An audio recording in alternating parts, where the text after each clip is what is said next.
Hi, I'm Wendy from Shiny Happy World, and in this video I'm going to show you how to assemble this cute Frankenstein monster applique pattern. Here's how to do it. Okay, this is the video showing you how to assemble the Frankenstein's monster if you do have a light box. So let me tell you my light box setup. I've got my light box 3 layers. My light box, it's on, it's turned up as bright as it'll go. I've got the placement guide for the block, and then I've got a clear silicone sheet, and I've got all of my pieces cut out on the solid lines. You can ignore almost all of the dotted lines on the back of these pieces because they are placement guides that are really only there for if you do not have a light box, with one exception, and that is the stitches on his forehead and on his chin.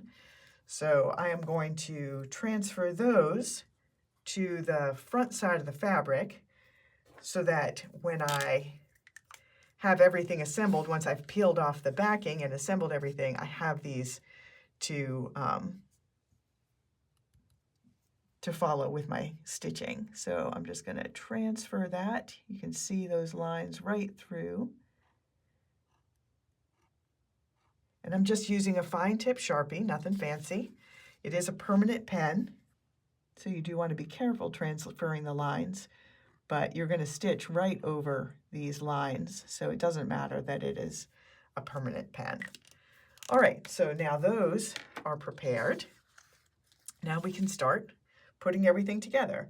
So the numbers on the pieces indicate both, tell you what piece is what, but also tell you in what order to lay them down in. So we are going to start with piece number 1, which is this bolt.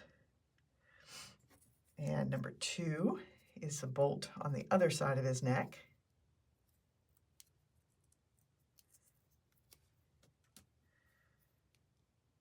And then 3 and 4 are the heads of these bolts. And I just used 2 different prints from the elephant blenders, so it's the same hue of gray, just different designs to help make those pieces stand out and just give it that a kind of a fun, scrappy look. I do that a lot, where I'll use different shades of the same hue or different patterns, different designs of the same hue. So that was 4, so now we need piece number 5, which is his neck. And you're going to see all of the body pieces use the green blenders from the Classic Rainbow collection. So now we're going to jump up here to the ears. So we've got 6 and 7 are his ears. There's 6. Oops.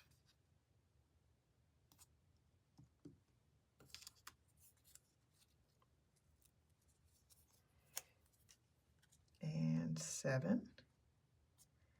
And now 8 is the main part of his face.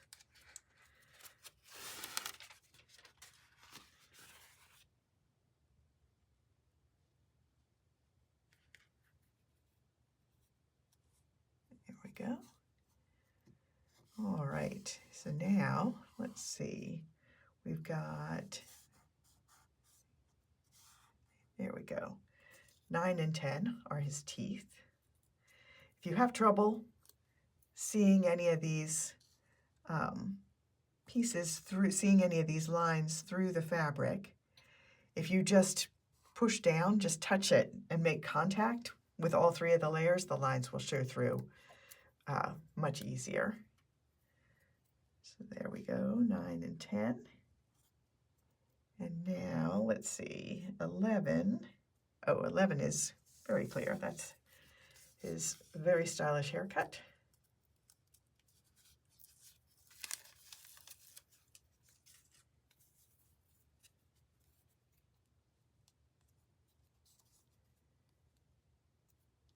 There we go.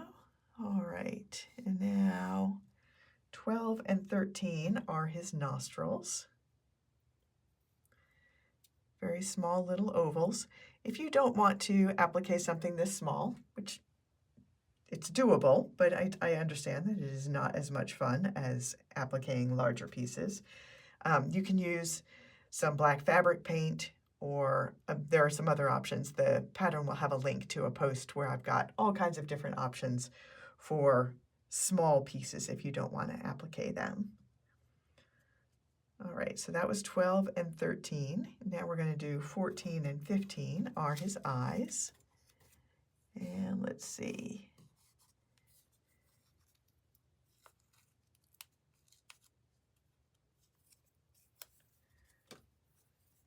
There's one. And here's the other. So you do want to make sure to get the right eye on the right side, because the pupils aren't in the exact same place on the two sides. They are shifted a little bit to the side. And there's one pupil.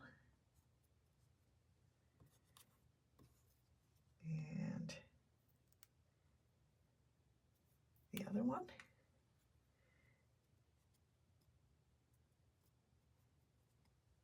And then we've got his unibrow.